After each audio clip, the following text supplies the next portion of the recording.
তো বন্ধুরা চলে এসেছি একটা ভিডিও নিয়ে তোমাদের সামনে। তো কয়েকদিন হলো দিদা মারা গেছেন, তো অনেকেই কষ্ট পাচ্ছিল কয়েকদিন যাবত।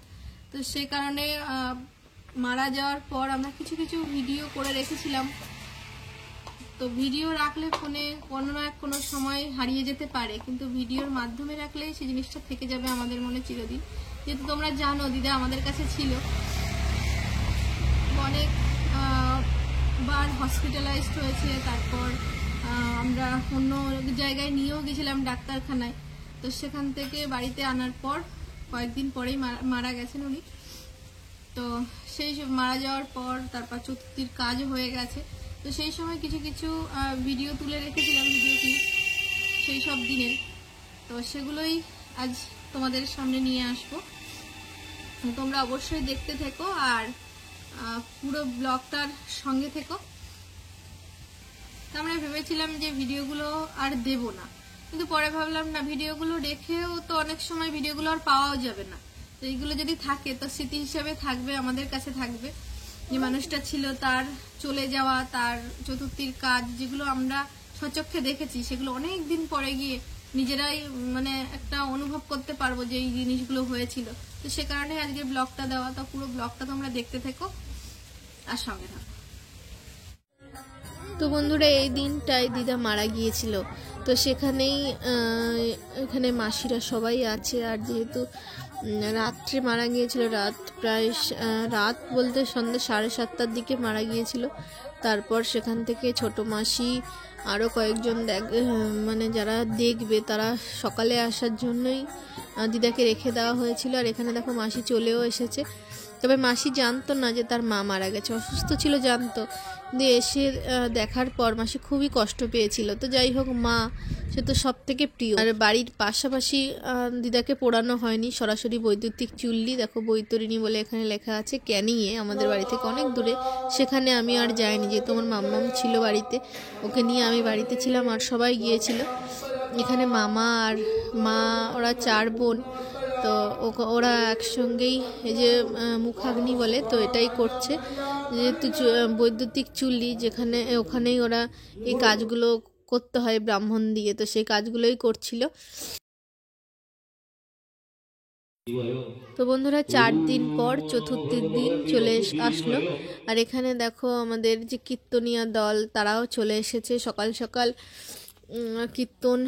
কীর্তনের দল তারা চলে এসেছে। ব্রাহ্মণ বলতে আমার বাবাই ছিল, বাবাই চতুর্থীর কাজটা করেছিল।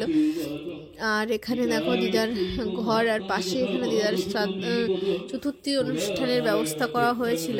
এখানে সব কিছুই গুছিয়ে গাছিয়ে বাবা নিয়ে বসেছিল। আর সব মাসিরাই আজকের দিনে চতুর্থী করে, জানোই তোমরা, যারা মেয়েরা 4 দিনের কাজ করে, বাবা মায়ের কাজ, সেগুলোই করছিল এখানে। তো আমরা সব গুছিয়ে টুছিয়ে দিচ্ছিলাম। আর বাইরে প্রচুর পরিমাণে, তো জানোই আজকে চতুর্থীর দিনে লোকজন অনেকেই আসে, তো সবার জন্য রান্না বান্নারও জোগাড় হচ্ছিল। তো আজকে আর আমি রান্না করিনি, কয়েকদিন করছিলাম। তারপর যেহেতু অনেক জনের রান্না, তো সেই জন্য আমি আর আজকে হাত দিইনি। আমাদের পাশে যে মামি ছিল, তো মামি এসে রান্না বান্না করছিল, যেহেতু নিরামিষই হচ্ছে সব কিছুই। আর বাড়িতে জানো আজকে শান্তি জল পড়ে যাওয়ার পর তো আর কোনো ব্যাপার নয়, তবুও চতুর্থীর দিনটা নিরামিষ রান্নাতেই কেটে গিয়েছিল। এখানে দেখো রান্না বান্না সব চলছে। আর আমার মাম্মাম এই যে, আর ঠান্ডা পড়েছে, তো ঠান্ডায় পুরো শরীরটা মানে দুর্বল হয়ে যাচ্ছিল। বাড়িতে এমনিতেই দিদা কয়েকদিন যাবৎ অসুস্থ ছিল, সেখানেও অনেক দিন মানে সে চিন্তার মধ্যে, হঠাৎ করে তো এটা হয়ে যায়নি, কয়েকদিন যাবৎ হচ্ছিল। আর ভিডিওর মাধ্যমে আর দেখাতে পারছিলাম না, আর মন থেকে চাইছিলামও না, কিন্তু আর কতদিন বলো, ভিডিওটা আর বন্ধ রাখতেও আমাদের মানে মন থেকে আর ভিডিও বন্ধ রাখতে পারছি না। তো সেই কারণেই ভাবলাম যে না, সবাইকে জানিয়েই দিই, সবাইকে জানালে তার মধ্যে শান্তি অন্যরকম, যে না সবাই জানুক। আমরা একটা সমস্যার মধ্যে আছি বলেই ভিডিওটা কন্টিনিউ করতে পারছি না। তো যাই হোক, এখানে সব কিছু গোছানো হচ্ছে। আর এখনই পিণ্ডদান হবে। তো তোমরা জানোই মেয়ের হাত থেকে 4 দিনের দিন যে মা বাবা তারা পিণ্ড পায়। তো এখানে মা এই যে এইগুলো দিয়ে সব কিছু করছে। আর কিছু কিছু ক্লিপ আমার ননদ ছিল, তো ওকে বলেছিলাম যে তুমি কিছু কিছু তুলে রেখো, যদি কোনো দিন মন চায় অবশ্যই ভিডিওগুলোকে একসঙ্গে জুড়ে ভিডিওর মাধ্যমে সবার সামনে দেব। তো সেটাই আজকে ভাবলাম তোমাদের সামনে দেখাই।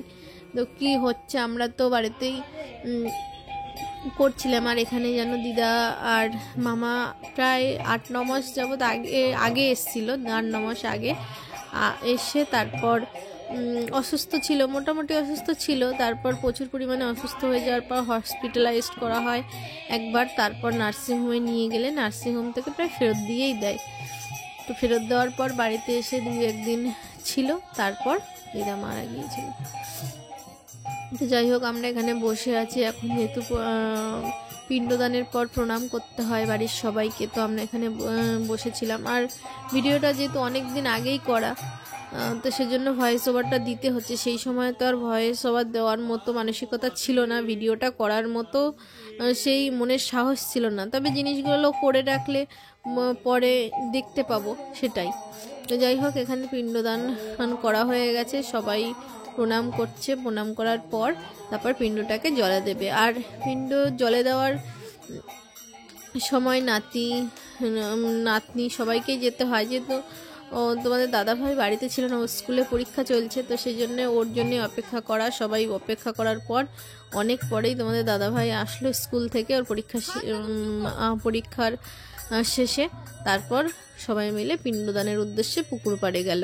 আর এখানে দেখো পুকুর, এখানে আমাদের এক মামা আছেন, মাসির ছেলে মামা আছে, আর তোমাদের দাদাভাই আছে। ওরা মায়ের সঙ্গে গিয়ে পুকুরের মধ্যে পিণ্ডটা দান করেছিল।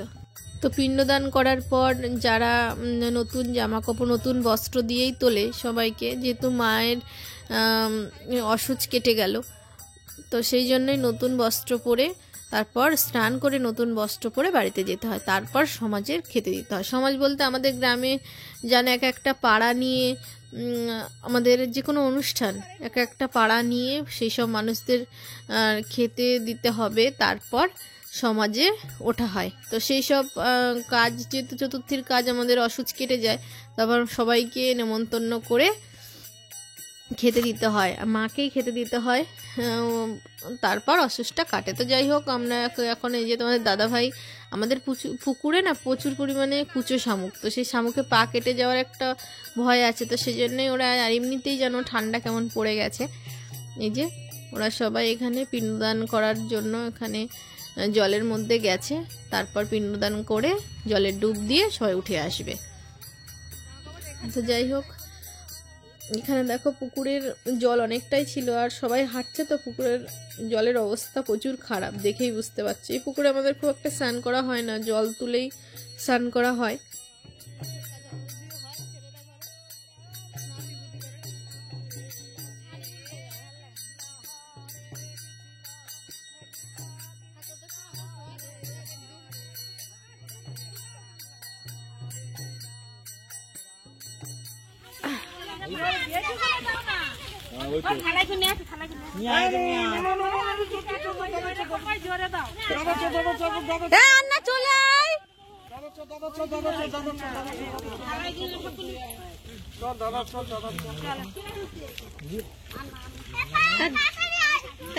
দুটো হাতে।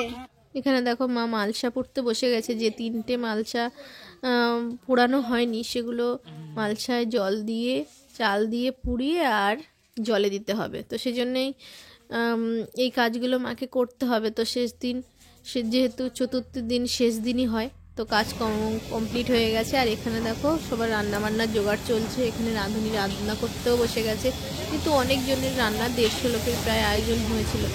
সব কিছু আর তোমাদের দেখাতে পারিনি, কিছু কিছু ক্লিপ তোলা ছিল, আগে থেকেই তোমাদের বললাম। আর এখানে দেখো শাক, এদের শোক বাড়িতে শাক দিয়েই শুরু হয়। আর এখানে চিংড়ি মাছ কাটা চলছে, সবাই গ্রামের সবাই মিলে মানে আনন্দ করে এই কাজগুলো করে। তো এখানে মাছ কাটা চলছে, আর এপাশে সবজি তরকারি সবাই সবার মতো করছে। তো এই সময় গ্রামের লোকেরাও নিজেদের মতো, নিজের লোকের মতো হয়ে যায়, সবাই মিলে নিজের বাড়ির কাজগুলো সবাই নিজের মতো করেই করে। তো সেখানে মাছ কাটা টাটাগুলো চলছে, চিংড়ি মাছ কাটা, একদিকে সবজি কাটা, রান্না করা, রাঁধুনির কাছে জোগাড় করে দিলেই রান্না কমপ্লিট। আর দুপুরবেলা, এখন তো জানো শীতের বেলা কতটা তাড়াতাড়ি করতে হয়। এখানে রান্নাবান্না কমপ্লিট হয়ে যাওয়ার পর আর নিজেদের যে পূর্বপুরুষ আসলে যারা মারা গেছেন, মা বাবা শ্বশুরমশাই মায়ের, তো সেই তাদেরকে আগে খেতে দিয়ে তারপর সমাজে খেতে দিতে হয়, মানে সবাইকে খেতে দিতে হয়। এখানে মা দেখো দাদু দিদা আর আমাদের ঠাকুর দাদা, তো তিনজনের জন্যই নিয়ে চলে এসেছে। এসে এই যে আমাদের পুকুরের পাড়ে একটা জায়গায় সুন্দরভাবে তাদেরকে খেতে দিয়েছে আগে, তারপর সবাইকে, গ্রামের সবাইকে খেতে দেয়। যেখানে দেখো দিয়ে দিয়েছে মা, দিয়ে ধূপ জল, মানে যেটুকুনি রান্না হয়েছে সবার জন্য সেটা ওদের জন্যও বরাদ্দ আজকের দিনের জন্য। তো এগুলো দিয়ে আজকের দিনটা শুরু করেছে।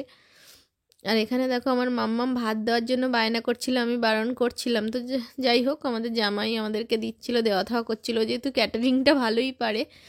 তো যাই হোক বন্ধুরা, আজকের ভিডিওটা এই পর্যন্তই। ভালো লেগে থাকলে অবশ্যই লাইক কমেন্ট শেয়ার করবে, আর যারা নতুন আছো চ্যানেলটিকে সাবস্ক্রাইব করো।